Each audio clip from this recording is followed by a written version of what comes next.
damage you've done to yourself is way beyond anything else that can happen to you from me or any other judge that would be sentencing you in this criminal case. You are now a permanently convicted felon. Your family who loves you and supports you, I don't even want to use the word forgive, because forgive isn't even necessary. They're with you so much, they're so tight-knit, but you have to live with the fact that you really put them through a ringer. You've embarrassed your valuable friends in high places, the elected public officials, people in the media. You've embarrassed them.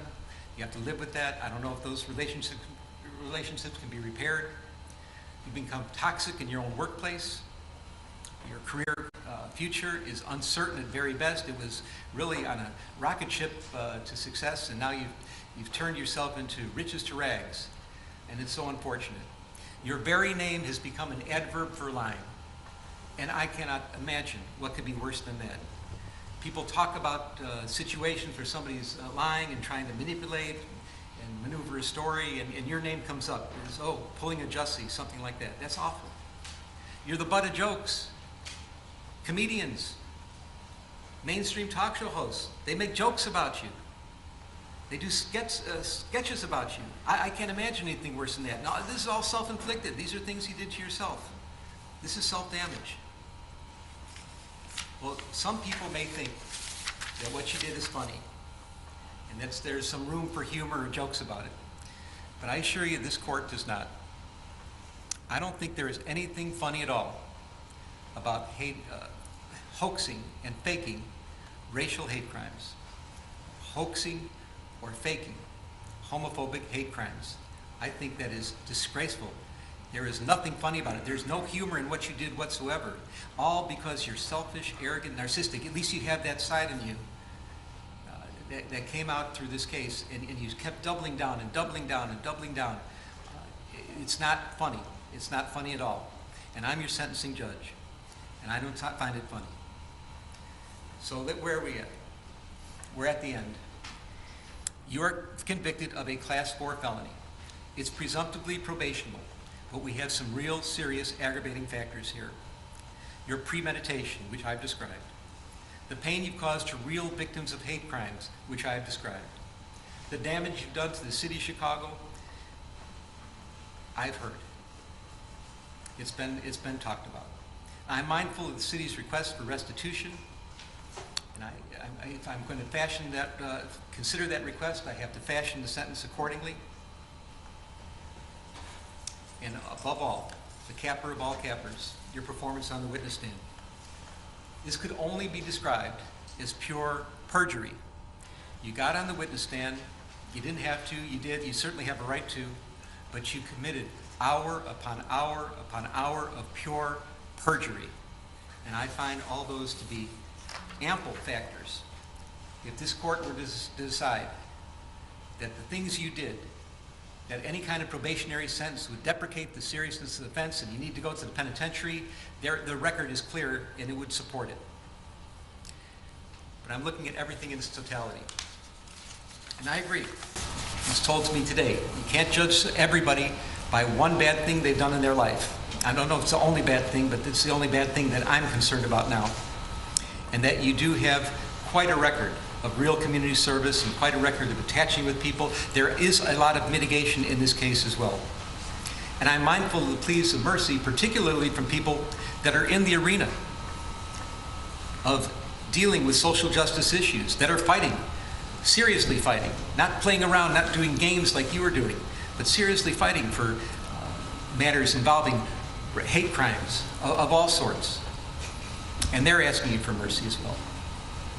So I'm trying to consider who you are as a person, how you got here, how somehow you strayed away from your family values, you let that dark, narcissistic, selfish, and arrogant side come out, and you persisted with it for years on this case. I'm fashioning the following sentence, and here's your sentence.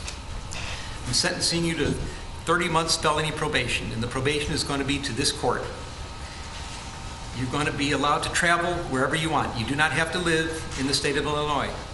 You can report by phone. I know that if you're going to try to make a living and do some of the things you do, you may have to go to other places, in New York and Los Angeles. You can do those things. You will pay restitution to the city of Chicago in the amount of $120,106. You are fined $25,000, which is the maximum fine. And you will spend the first 150 days of your sentence in the Cook County Jail. And that will start today, right here, right now.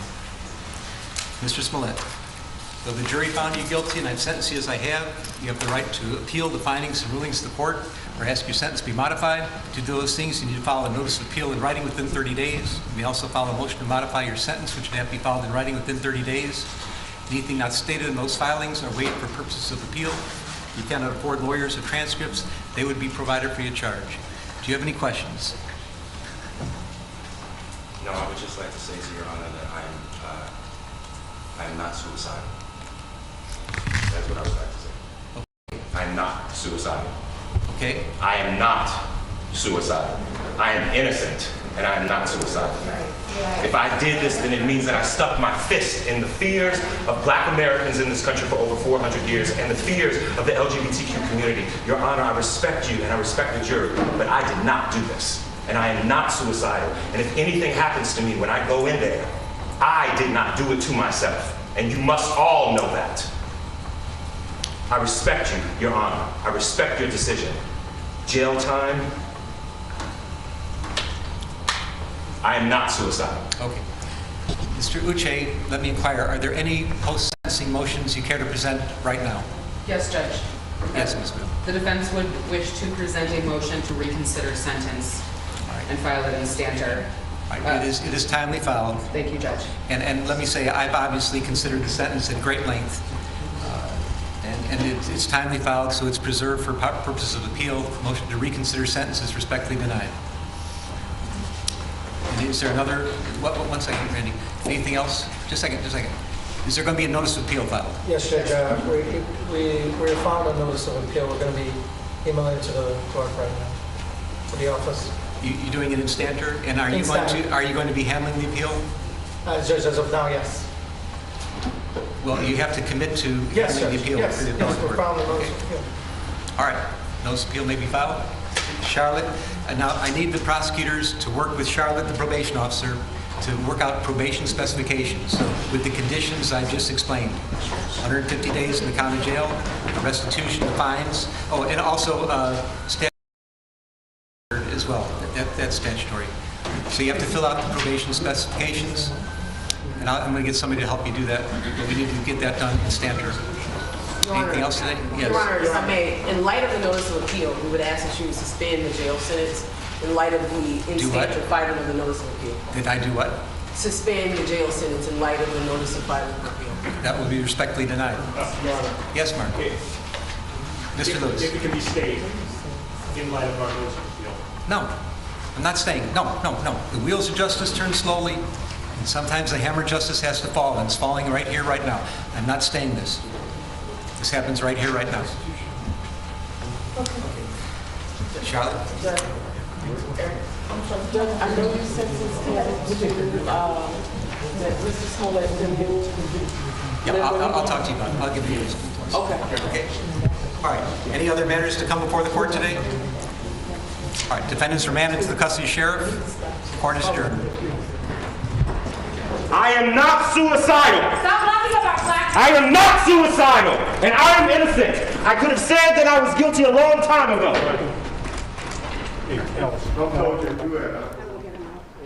Well, Jussie Smollett has ended this drama he created with an exclamation point, but Judge James Lynn has the final word.